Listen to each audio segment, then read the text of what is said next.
Buenas, ¿qué tal? Estamos con Ismael Dorado, que es psicólogo, criminólogo y das conferencias por toda España, ¿no? Cuéntanos un poco cómo empezaste en el mundo de la psicología y demás.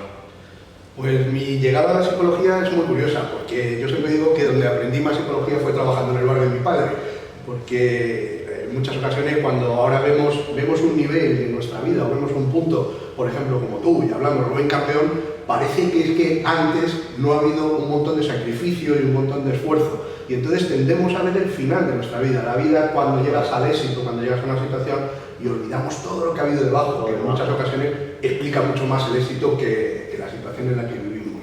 ¿Y cómo te empezó a interesar la mente humana? O sea, ¿cómo te empezó a gustar interesarte por...? Pues yo tuve la suerte de estar rodeado de psicólogos y ellos me fueron metiendo el gusanillo de la psicología, pero es verdad que la mente humana lo que más me gusta es la diversidad que hay. Es muy complicado, ¿no? Cada uno es un mundo, cada uno es una realidad, cada uno es una vivencia y desde luego eso es lo que me gusta, cómo los psicólogos podemos ser, yo siempre digo, zurcidores de corazones, cómo podemos en ocasiones corazones rotos, cómo podemos almas rotas, vidas rotas, cómo podemos ayudar a reventarlos. Es que la mentalidad en el deporte es muy importante y vamos a hablar hoy de eso. ¿Qué tanta importancia tiene la mentalidad en el deporte? Porque veo a muchos peleadores, a muchos deportistas que entrenan muy duro, pero a veces no tienen una mentalidad correcta en el deporte. Pues toda la razón, mira, yo me acuerdo hace mucho tiempo practicando en un curso que dio Pepe Durán, el maestro Pepe Durán, ya estos los que somos más veteranos sabemos quién era Pepe Durán, decía, una mano te la mete hasta el más tonto, claro. Y una mano te pone en la lona. Y decía, la mentalidad es fundamental, porque se ve qué boxeador va con mentalidad ganadora y qué boxeador va con miedo. El que va con miedo te puede siempre meter una mano, porque claro, eso siempre existe.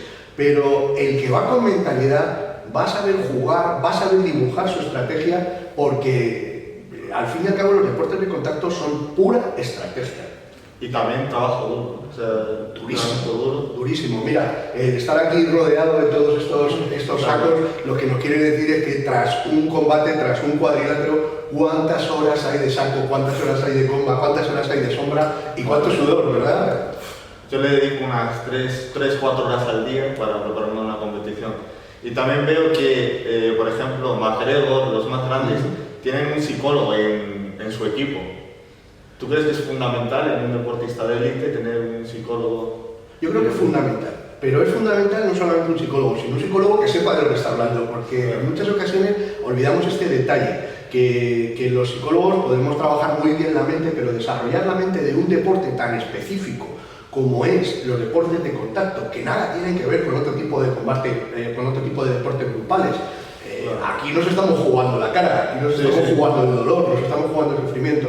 Entonces tener un psicólogo que de verdad sepa lo que duele en los guantes también es fundamental. Claro, y también me preguntan mucho, me han estado preguntando que qué mentalidad se debe llevar al subirse al tren, o sea, qué mentalidad tienes que subir creyéndote un ganador o creyéndote un perdedor, o ¿cómo debería? Un perdedor nunca, Claro. Un ganador tampoco, porque creernos un ganador implica confianza. No hay nada más peligroso que un luchador que va confiado de lo que va a ocurrir. Claro. Hay que llevar el grado justo de miedo, que no sería miedo porque el miedo paraliza, pero sí que un grado justo de miedo lo que nos va a hacer es estar más atentos, saber dibujar mejor el combate, pero desde luego lo que hay que llevar es una preparación muy sólida, porque la preparación es lo que nos lanza. Claro. Cuando nos meten una mano abajo y nos quedamos sin aire, si no llevamos una buena preparación, ahí es donde un boxeador o donde un deporte de contacto, un practicante de contacto se viene abajo. Entonces, la mentalidad es fundamental, saber que el mejor boxeador es el que menos golpes encaja. Claro. No el que más golpes da, sino el que menos golpes encaja, que eso es una teoría también muy importante y desde luego McGregor lo decía, McGregor un luchador tremendamente agresivo, pero McGregor recibe muy poco, porque él boxea con la cintura, no boxea con las manos, boxea con la cintura, con lo que es magnífico desde el punto de vista técnico. Yo he visto a McGregor con muchísima confianza en sus combates, intenta como meter miedo al rival, como... ¿Tú crees que eso funciona? ¿Meter miedo a un rival para que se sienta más pequeño y... Claro, mira, tú fíjate, acuérdate de las películas de Rocky, cuando él hablaba de la mirada del tigre. Sí. Esta mirada del tigre es fundamental, porque nosotros empezamos el combate mucho antes del sonido de la campana. Empezamos cuando están dándonos las instrucciones, cuando nos estamos saludando, ese cruce de mirada en el que muchos combates acaban de ahí, porque la otra persona dice, caramba, viene confiado, viene perfectamente preparado, se le ve fibroso. Pero ¿por qué tiene tanta confianza en sí mismo? Exacto, al fin y al cabo, ahí es donde se puede ganar ya un combate. Y desde luego no perder la mirada. La mirada dice mucho. Cuando ves a un luchador que viene con una mirada de miedo, dices, simplemente hay que ir a por él, hay que asustarle para que enseguida empiece a cometer errores. A mí hay rivales que me intentan como asustar. O sea, estuve en el último que me miraba así como diciendo, te voy a machacar, tal. Y sí que se nota esa energía como de miedo también. Claro, pero volvemos a lo mismo, si es que nos puede estar intimidando, pero luego esa intimidación llega hasta un punto donde es mi preparación, donde es mi confianza. Y entonces también habrá que ver si lo que él está planteando para meterme miedo también se basa en esa preparación y en esa confianza, o es todo un escaparate. Claro. En el primer asalto ya tenemos claro dónde está el tema. Si voy a tener un combate muy complicado o va a ser un combate donde voy a tener que esperar o donde voy a tener que pasar al ataque. El primer asalto siempre es el que dibuja el combate.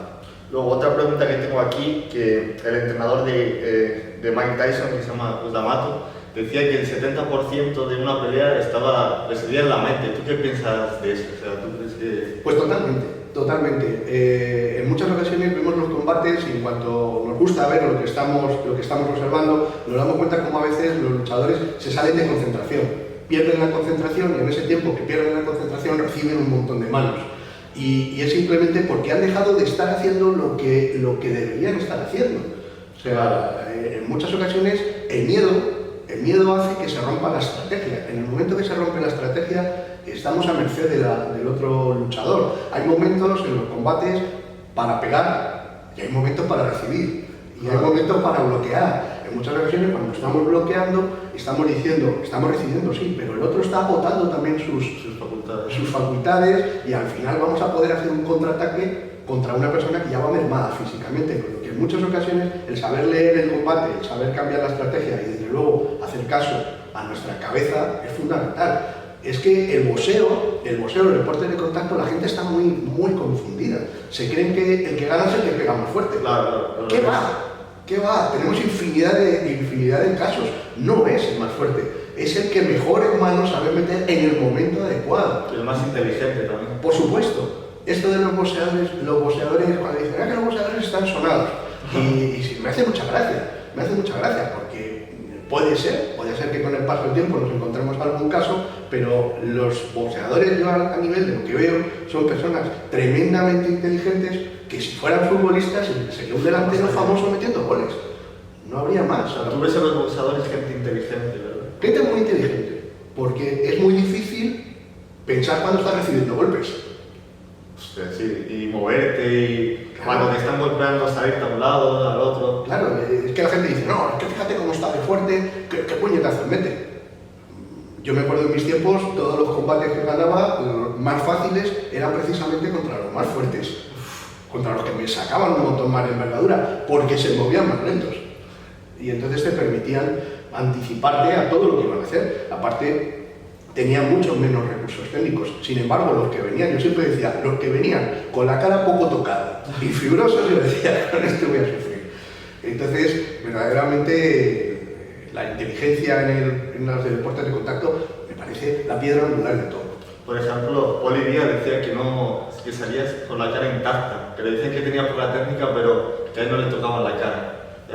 Poli Díaz era un deportista muy inteligente, porque era de los que sabía entrar y salir, pero colocaba una mano con una potencia inaudita. No era un boxeador que encadenase una serie de manos, como que hacía varias combinaciones. ¿Qué va? Era un boxeador de una mano, dos manos, ¡pam! Salía y entraba, pero entraba con una velocidad eléctrica. Increíble, y se movía y bailaba de todo. No paraba de bailar, no paraba de mover. Y entonces este tipo de boxeador es muy difícil que reciba daños, porque reciben muy poco impacto durante el combate. Sin embargo, metía unas manos espectaculares.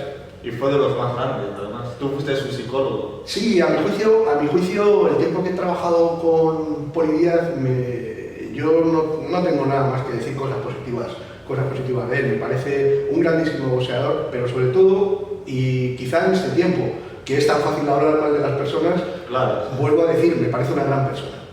Me parece una grandísima persona y siento su situación porque desde luego no estamos perdiendo una gran figura, creo que estamos perdiendo a un gran boxeador que al día de hoy lo sigue siendo. Y luego llegó a lo más alto, pero también a lo más bajo. ¿Cómo se llega a cabo? Es cierto, el boxeo siempre ha tenido una historia negra alrededor del boxeo. Y el problema, fíjate Rubén, como tú me decías al principio, ¿para qué sirve un psicólogo quizá en esta historia? Pues sirve quizá para saber tragar y masticar cuando llegas al éxito. Porque es muy difícil que una persona que ha salido de un barrio absolutamente humilde, con una historia vital absolutamente triste y complicada, y de repente se le llenan los bolsillos de billetes y es el rey del mambo. El más famoso, con más dinero. Y con un dineral en esos tiempos, con un boxeador que ganó lo que no había ganado ningún boxeador hasta ese entonces, con una proyección a los Estados Unidos, a nivel de toda Europa, y un boxeador con un éxito impresionante. Y ahí un psicólogo quizá le había dicho, ojo, frena, que todos los que tienes de amigos a tu alrededor no son más que gente interesada. Los amigos, la gran mayoría de los amigos de Poli Díaz se acercaban a Poli Díaz con la bolsa abierta, para llevarse lo que podían. Y entonces, esto fue el principio y el final de Poli Díaz, porque yo el tiempo que he trabajado con él, lo vuelvo a decir, me parece una maravillosa persona, pero quizá no centrada y me hubiera gustado poder trabajar más con él. Porque al fin y al cabo, fíjate, curioso, el cartel que tenemos aquí de frente, ¿no? Si la vida golpea duro, nosotros más fuerte. Pues al fin y al cabo esto es la historia de Poli Díaz. La vida le ha golpeado muy duro y él ha golpeado mucho más fuerte. Y ha sabido sobreponerse. Pero es muy difícil tener los bolsillos llenos y no descontrolarte. Entonces, ¿cómo deberíamos controlar el éxito? ¿Cómo deberíamos manejarlo? ¿Teniendo los pies en la tierra o...? Claro, no olvidándonos. Yo, mira, como comentaba al principio, yo hoy en día cuando la gente me dice, joder, profesor, qué suerte ha tenido usted en la vida, yo siempre me hace mucha gracia. Porque yo decía, yo que casi todos mis estudios han sido limpiando la plancha del bar de mi padre, poniendo bandejas, cafés. Yo hasta hace poco limpiaba las mesas en el bar de mi padre. Y yo decía, hombre, suerte, no sé, trabajo duro todo. Y al día de hoy, cuando hoy me levanto a las 5:30 de la mañana a publicar, a hacer mi publicación, y una sola persona me dice al cabo del día, profesor o Ismael, ¿cuánto me has ayudado hoy? Merece ya todo la pena. Merece la pena. Es que muchos se creen que es suerte, que te viene así por arte de magia. Claro, es que te voy a explicar a ti, que no sepas del tema de la suerte. ¿Cuántos te dirán hoy en día, joder, suerte, que vas a pelear a tal sitio, vas a pelear a otro? Que yo no voy de vacaciones con una toalla, que yo no voy a pegarme. Voy a pegarme. Y en ocasiones vienes bien, o en ocasiones vienes mal, vuelves mal. Puedes volver con tu trofeo en el bolsillo y la cara y un montón de golpes en el cuerpo. Entonces, no es lo mismo, no es ir a recoger un Oscar a Hollywood. Claro, es que la gente te ve ganando, te ve tal, y ya se creen que es suerte o has nacido con poderes o algo así. Claro, y 3 horas de gimnasio, como tú me comentabas. 3 horas de gimnasio que uno no viene a pasarlo bien, uno no viene a la sauna, uno lo que viene es a estar 3 horas sufriendo, 3 horas dando duro, recibiendo, entrenando, haciendo un trabajo de base fundamental para luego llegar a ese éxito. Que ese éxito no aparece, por suerte, nunca. Tú no llegas a un combate y te dice el otro boxeador, oye, que mira, que no quiero competir, quédate tú de campeón del mundo. No, si te quedas campeón del mundo es porque lo vas a sufrir y lo vas a tener que pelear. Y el otro quiere destrozarte, igual que tú también quieres destrozarla a él para ganar. Él tiene sus sueños. Sí, los mismos objetivos. Claro, entonces, detrás de una historia de éxito, yo vuelvo a decir lo mismo. En el 99% de las ocasiones hay una historia de trabajo duro. No hay. La suerte existe. Hombre, puede existir. Un 1%. Pero un 1%, no le demos más importancia que el 1%. Vale, luego nos pregunta Adrián, a ver, la tengo por aquí. ¿Cómo trabajar la visualización? Pues Adrián, qué magnífica pregunta, pero la visualización es fundamental en cualquier deporte y más en los deportes de contacto. Tú fíjate que el elemento que más perturba siempre en nuestra estrategia de lucha es el miedo. El miedo, de repente nos meten dos manos, caramba, y nos han dolido y de repente puedes empezar a sentir miedo de lo que puede ser. El miedo es el que paraliza. Si nosotros somos capaces de entrenar por medio de la visualización ese miedo, podemos llegar a ver ese combate, podemos llegar a escuchar esos gritos, podemos llegar a ver qué estrategias voy a preparar, porque ya en estos tiempos podemos ver al otro contrincante en vídeos, en YouTube, en lo que sea. Y entonces nosotros empezamos a preparar nuestra estrategia y nosotros empezamos a visualizar el día del combate o el día que lo necesitamos. Ese miedo está entrenado. Ese miedo lo tenemos bajo control. Ya has visto la escena ahí, como te metes en la escena, claro, como que ya lo has vivido, ¿no? Nosotros tenemos miedo a lo desconocido. Si nosotros sabemos que todos los días a las 5 de la tarde nos van a dar un susto, ya no nos asustamos. Claro. Nos asustamos el primer día que no lo sabemos. Entonces, si todos los días entrenamos a responder ante un susto a las 5 de la tarde, llegará un momento que dirá, ya no me asusto, ya sé que me va a ocurrir. Es que cuando subes a un ring sientes miedo a fracasar, miedo a que te hagan daño. Claro. ¿Cómo debemos manejar ese miedo? Bueno, yo siempre digo lo mismo, teniendo claro por qué estamos ahí. ¿Por qué estamos ahí? Porque, mira, lo mismo que yo lo veo todos los días, digo, en marcha por nuestros sueños, ¿qué nada mejor que ese día? Es decir, ¿por qué estoy aquí? Por mis sueños. ¿Por qué estoy aquí? Porque estoy en marcha por ellos, porque estoy avanzando hacia lo que yo quiero. Y luego, tener claro lo que me va a costar ese sueño. Me va a costar unos minutos de sufrimiento, me va a costar unos golpes, me va a costar que me voy a volver a casa hecho una esterilla. Yo en mis tiempos que competía, yo decía siempre, antes que los guantes cogía la cartilla de la seguridad social. Y yo decía, porque uno sabe que con cierta frecuencia pues, puedes aparecer en urgencias. Entonces yo decía, bueno, pues es un poco lo que buscas y lo que quieres y sobre todo lo que nos hace felices. Claro. Porque en estos tiempos que es tan fácil no ser feliz con lo que hacemos, merece la pena. De hecho, mira, yo lo que hago cuando voy a pelear o a combatir es pensar todo lo que me ha costado llegar hasta ahí, claro, y luego subes como con una energía extra. O sea, ¿tú piensas que se debe hacer eso? Claro, ¿no? Porque al fin y al cabo es poner en valor lo que nosotros nos ha costado, lo que hablábamos del tema de la suerte o el tema del sacrificio. ¿Por qué estoy aquí? Porque me he esforzado, como dicen los colombianos, me he esforzado como un berraco. Me he esforzado a tope, sin parar. Y estoy aquí, en este momento del ring, porque me lo merezco. Y entonces voy allá por mi sueño. Claro que merece la pena. Y es el momento en el que los sueños se cumplen. Pero no solamente se cumplen porque ganemos el combate, se cumplen ya por estar ahí. Ya ves. Por estar ahí. Y por subirte hay que tener... Claro. Bueno, tú no sabes que has competido. Rubén, ¿cuántos han quedado y no han llegado a estar en ese ring? ¿Cuántos han quedado y tenían unos sueños preciosos? Pero sin embargo, mis sueños, sumado a la preparación, sumado a la ilusión, sumado a tener las cosas claras, me ha llevado a estar ¡pam!, en esa campana. Es que es súper motivante. Y por último vamos a hablar, hablando de miedos y demás, un tema que yo pasé de pequeño, que es el bullying y que cada vez hay más casos. Leí que había el 80% de los jóvenes que le hacían bullying o algo así.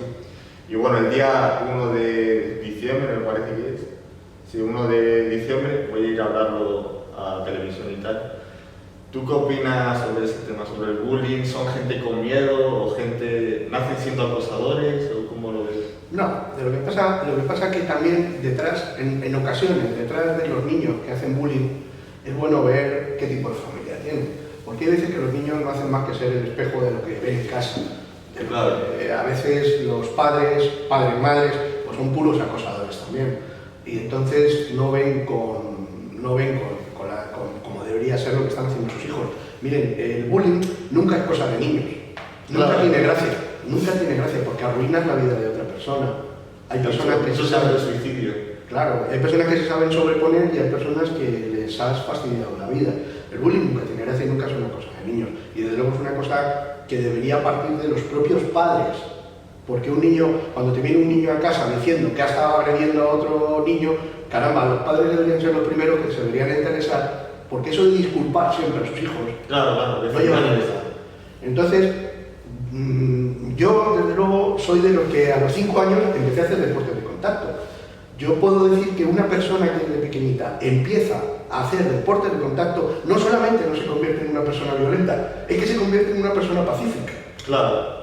Porque precisamente sabes el poder que puedes tener en una ocasión, sabes cuál puede ser el efecto de tus golpes, sabes cuál puede ser el efecto de una llave, y entonces precisamente con eso escoges, como dice el dicho, escoges tus batallas. Y sabes que por una tontería cualquiera no te va a salir a tortas. O sea, que los deportes de contacto te dan cierta seguridad para no tener que agredir a nadie ni para... Y equilibrio, Rubén, te proporcionan mucho equilibrio. Tú sabes perfectamente cuál es tu poder, en tus manos y en tus piernas. Y tú sabes que con cualquier tonto lo único que le puede ocurrir es que le puedes hacer daño, le puedes hacer mucho daño. Entonces tú precisamente eso lo que te da es un golpe de responsabilidad extra. Y tú nunca vas a decir, me ha pasado 1000 veces, de decir, prefiero marcharme a tomar una cerveza a otro lado que pegarme con este tonto que lo que va es, o esta tonta que va borracha, que va borracho, y al final lo que quieren es fastidiarme el día. Además que estás todo el día golpeándote en el gimnasio, no te apetece estar peleándote ni nada. Exactamente. Claro, ¿qué pasa en un deporte de contacto en manos de un acosador? Pues que ahí de verdad, lo vuelvo a decir lo mismo, ahí los entrenadores tendrían que también saber detectar ese tipo de personas. ¿Y quién es el que viene a entrenar y a crecer como persona? ¿Y quién es el que viene a adquirir una serie de herramientas para luego agredir a los demás? Además se nota, ¿no? Se debe notar. Y deberían ser filtrados ahí. Deberían ser filtrados y coger a los buenos entrenadores. Yo tuve la suerte de entrenar desde pequeñito con una familia legendaria en el karate madrileño que fueron los Morante. Los Morante. Y yo me acuerdo con Mariano Morante, padre. Mariano Morante padre hacía una labor enorme, primero de tratamiento psicológico con los niños, nos enseñaba la responsabilidad de lo que estamos adquiriendo.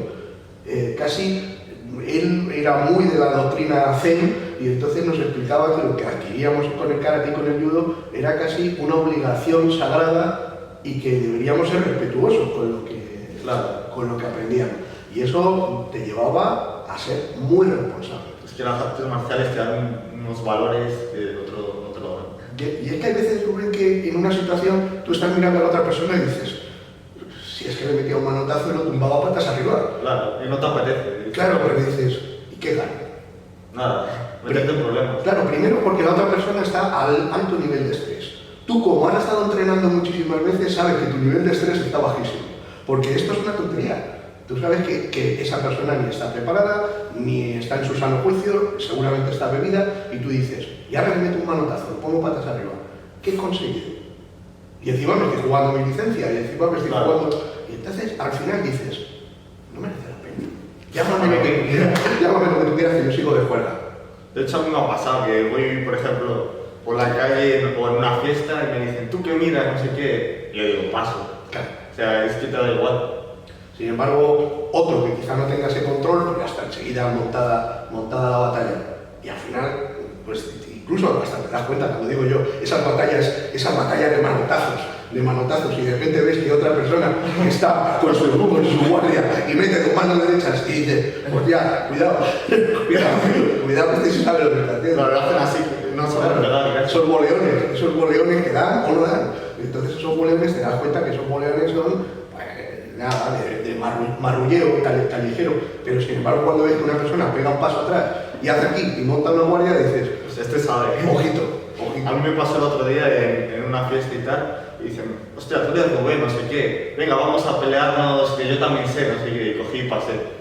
Y empezaban así como a picarte y tal, y digo, paso. Porque hay mucha gente de esa, muy picona también. Sí, yo siempre les decía lo mismo, decía, que cuando queréis en el gimnasio, porque mira, he calentado, estamos con protecciones, aquí estamos en frío, aquí no sé qué, lo que puede ocurrir es que por una tontería cualquiera te lesionas y la lesión te la vas a traer un montón de tiempo. Entonces, yo siempre digo lo mismo, los deportes de contacto lo que te proporcionan es ese equilibrio fundamental en la vida, con lo que padres, si ustedes creen que los hacen violentos a sus hijos, muy al contrario, lo que les van a proporcionar es unas herramientas fundamentales, pero siempre con un buen entrenador. Entonces, ¿cómo debería afrontar un padre que le haga bullying a su hijo? ¿Ir a denunciar, ir al colegio a quejarse? Con todas. Habría que ir con todas. Es decir, lo primero al colegio. Porque en el colegio tienen la obligación ya de intervenir. El problema es que vivimos en un mundo de derechos y de no obligaciones. donde seguramente el padre del agresor al final va a ser el ofendido encima. Claro. Entonces tenemos que empezar a darnos cuenta que el niño que le hacen bullying es el que no se tiene que cambiar del colegio, el que se tiene que cambiar es el El agresor. acosador. Claro, porque al final el que termina saliendo es el agredido. Y por desgracia al final lo estamos marcando al niño, pero luego hay que trabajar mucho en su autoestima y seguramente apuntarle a sus clases de deporte de contacto donde ese niño empiece a perder el miedo. Claro, claro. Y gane seguridad. Aquí desde chiquititos lo que te das cuenta cuando los niños entrenan deporte de contacto es que ganan en seguridad, y ganan en seguridad personal. Claro, se ven muchos más seguros y se notan fuertes también. Como manejan sus manos y manejan sus piernas, pierden el miedo. Pierden el miedo. Y yo le digo lo mismo, no se trata de que se peguen, pero si se tienen que pegar, que sepan lo que están haciendo. Claro, o sea, que practiquen artes marciales en general. Mi total recomendación. ¿O cualquier deporte o solo artes marciales? O... Cualquier deporte de contacto. Hoy en día el boxeo ya no es lo que era, no es un deporte de negro en blanco y negro, no es un deporte de sonados para nada. Hoy tenemos aquí clases donde se trabaja boxeo, donde se trabaja Muay Thai, donde podemos tener contacto, no podemos tener contacto y donde desde luego, pues como yo a estas alturas, lo que vamos es a sudar y a pasárnoslo bien en cosas que nos han gustado. Hoy en día, pues yo ya no quiero que me peguen porque ya tengo muchos años y ya no me hace gracia, pero bueno, si de vez en cuando, pues todavía nos ponemos los guantes y todavía metemos unas manos sin darnos muy fuerte, pues todavía también sigo disfrutándolo, claro que sí. Joder. Pues te voy a leer las preguntas que nos han hecho los seguidores. Y a ver, hay muchas, así que te voy a resumir alguna.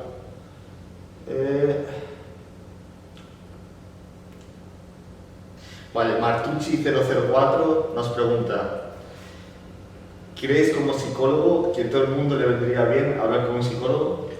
Claro que sí. Si trasladásemos esta pregunta en vez de psicólogo mecánico, dijéramos, creemos que... ¿Nosotros por qué llevamos el coche al mecánico? Lo llevamos porque se nos ha averiado y porque queremos que no se nos averíe. Por eso lo llevamos a revisión. El mecánico de la cabeza, al fin y al cabo, no deja de ser el psicólogo. Y podemos ir porque tenemos un problema o porque en ocasiones también no sabemos gestionar algo y una persona que nos pueda ayudar y que nos pueda aportar otra idea también es fundamental. Vale. Uno que se llama Octavio Montoli nos pregunta: ¿el deporte ayuda a controlar depresión y ansiedad? Por supuesto que sí. Magnífica pregunta. Porque cuando nosotros estamos haciendo deporte estamos liberando endorfinas, estamos liberando sustancias positivas para el funcionamiento de nuestro cerebro. Pero fíjense, les voy a decir más. Ustedes llegan con un problema gordo, con una tristeza enorme al gimnasio y se ponen a sudar y se ponen a dar golpes y no sé qué, díganme cómo salen ustedes. Nuevos. Como nuevos, contentos. Nos comemos el mundo. Pues si esto lo hiciéramos todos los días, nos estaríamos comiendo el mundo todos los días. Por supuesto, fundamental el deporte. Además que liberas endorfinas, de todo. Es la mejor pastilla, entre comillas, que nos podemos tomar, es el deporte. Vale, Juan Douriet dice: pregúntale la confianza y seguridad al pelear, o sea, autocontrol, el ego o el miedo a pelear. No entiendo bien. Sí, pero sería un poco lo que hemos hablado, la autoconfianza. Pero la autoconfianza basada en qué? ¿En que pego más fuerte o en que he entrenado muy bien? Que voy muy bien entrenado. Porque al fin y al cabo uno pega fuerte, pero si el otro esquiva muy rápido, no vamos a tocarle en todo el combate. Claro. Que no nos va a valer de nada. Esto era yo siempre pongo, y lo has nombrado hace un ratito, a Mike Tyson. Mike Tyson era pura confianza, pero pura confianza en un factor matemático, que era que en algún momento del combate te voy a conectar una mano con tal potencia que te voy a hacer nada. Y era factor matemático. ¿Cuántas manos lanzaba Mike Tyson en un combate? Pues muy pocas en relación a lo que soltaba cualquier otro boxeador. Pero él sabía que en cualquier momento te conectaba una mano por debajo y ibas abajo. ¿Y entrenaba 8 horas al día? ¿O? Claro, pero era una bestia entrenando. Porque hubo un combate... ¿Cuál era la pregunta?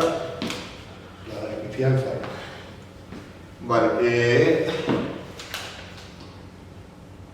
¿cómo pregúntale la confianza y seguridad al pelear, o sea, el autocontrol o el ego o el miedo a pelear? Claro, la confianza es fundamental. Como comentábamos antes, un boxeador como Mike Tyson era total confianza. Él basaba su confianza en dos factores. En el nivel de entrenamiento máximo y riguroso que él llevaba, porque decías, un boxeador tan duro, con esas manos que pegaba, a lo mejor no necesita entrenar nada. Claro. ¿Qué va? Ahí estaba el error. Es que él sumaba esa mano tan dura que metía a un proceso de entrenamiento riguroso y técnico al máximo. Pero luego él tenía una confianza. ¿Cuál era? Que era muy difícil que entre el primer y segundo asalto no hubiera conectado esa mano demoledora por debajo. Wow.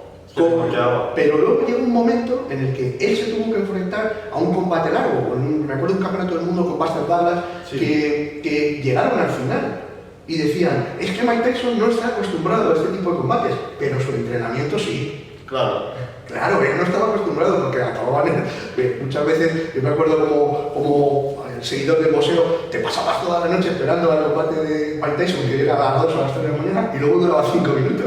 Wow, que me quedaba y te enfadabas y nada, ya no lo voy a ver más.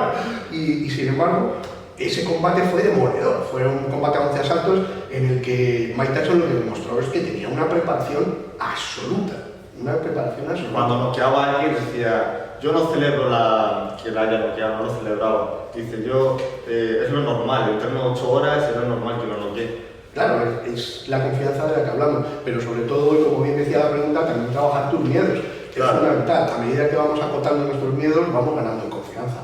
Esto es así, todos tenemos miedo. ¿Qué pasa? ¿Que una torta no duele? Claro que duele, y mucho. Y ya si te has metido 2 o 3 manos, sí. Y si encima vemos que el otro está peleando de una manera muy inteligente, pues también. Pero nosotros también tenemos que basarlo todo esto en nuestra inteligencia y en nuestro combate. Y saber leer nuestro propio combate. El peor error que siempre cometemos es cuando nos metemos en el combate de otro. Claro, cuando nos metemos en su juego. Claro, ahí es donde entramos en su estrategia y estamos perdidos. Nosotros tenemos que ser siempre incómodos para el otro. Boxear en donde él no se lo espera. Claro. Y ahí es donde viene el éxito. Vale, Excelencia en Imagen pregunta, ¿cuál es el mejor método práctico para una concentración perfecta en un mundo convulsionado? Que no entiendo bien la pregunta, igual tú... Sí, pues yo siempre digo que el mejor proceso de concentración es tener unos minutos con nosotros mismos. Y entonces necesitamos irnos a alguna zona, pues como hacían boxeadores como Javi Castillejos, como hacían boxeadores así, que tenían unos minutos donde ellos estaban solos en su vestuario y entonces solos en su vestuario se hablaban. Hablaban a ellos. ¿Y sabes qué se preguntaban, Rubén? ¿Por qué estoy aquí? ¿Para qué estoy aquí? Wow. Claro. ¿Quién está detrás de mí? Y ellos siempre decían, detrás de mí no está mi entrenador, no está mi familia, están mis sueños. Yo no boxeo por mi entrenador, boxeo por mis hijos, porque mis hijos están orgullosos.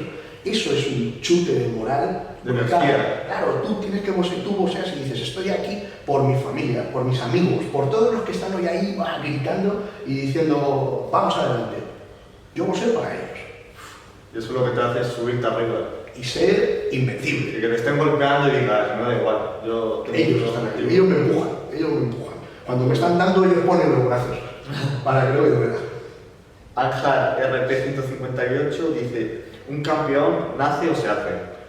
Un campeón nace o se hace, qué curioso. Yo siempre digo que un campeón se hace, porque un campeón sin oportunidades en la vida nunca será nada. Claro. Pero también podemos trabajar un campeón. Una persona con pocas habilidades a nivel de gestión de su personalidad, del éxito y el fracaso, entrenándolo podrá llegar a ser un campeón. Claro, todos tenemos dentro de nosotros el potencial de ser un campeón. ¿Para qué? También hay que preguntarnos, ¿para qué queremos ser un campeón? A lo mejor simplemente con ser bueno en algo o intentar ser el mejor, no vale, es suficiente. O sea, que todos tenemos un campeón dentro. Todos tenemos un campeón. Vale, VTMAG nos pregunta, ¿cómo afrontar el bullying? Que es de lo que hemos hablado antes. Pues hablando, no ocultándolo. Lo peor que nos puede ocurrir es que, por un lado, el que lo sufre se lo esconda, y luego que los padres no sepan leer las señales. Falta también, en muchas ocasiones, falta mucha comunicación con los hijos. Nos hemos acostumbrado a estos tiempos en los que llegamos, les quitamos la maquinita para que estén tranquilos y dedicamos muy poco tiempo a decirles, hijo, ¿qué tal te ha ido el colegio? ¿O estás bien? ¿O qué tal claro, tus amigos? ¿Qué pasa? ¿Por qué estás así? ¿Por qué no quieres quedar con los amigos? ¿Por qué lloras? ¿Por qué te encierras en tu cuarto? Son señales que tenemos que empezar a saber leer y desde luego quizá a lo mejor no preguntar tanto y sí escuchar más. Claro. Mira, Yolanda Tai, que es mi madre, nos pregunta, ¿se puede estar depresivo sin estar triste? Claro que sí, Yolanda, y desde luego que sí, porque depresión y tristeza no es lo mismo. La tristeza es algo puntual por un motivo claro. Oye, nos ha dejado la novia, estamos tristes, pero como venga otra novia se nos ha pasado. Claro. No pasa nada. Pero la depresión es algo mucho más interior, es mucho más interno, mucho más duradero y desde luego sí que es una alteración psicológica grave. Y desde luego en el tiempo en el que perdemos también interés por nuestras ocupaciones personales, por las cosas que nos gustan, no queremos estar relacionados con nadie y desde luego no es un golpe de tristeza como todos podemos pensar. Nada tiene que ver, aunque en ocasiones se mezcla depresión con tristeza. Y Ángel RP, la última pregunta, dice, la inteligencia emocional,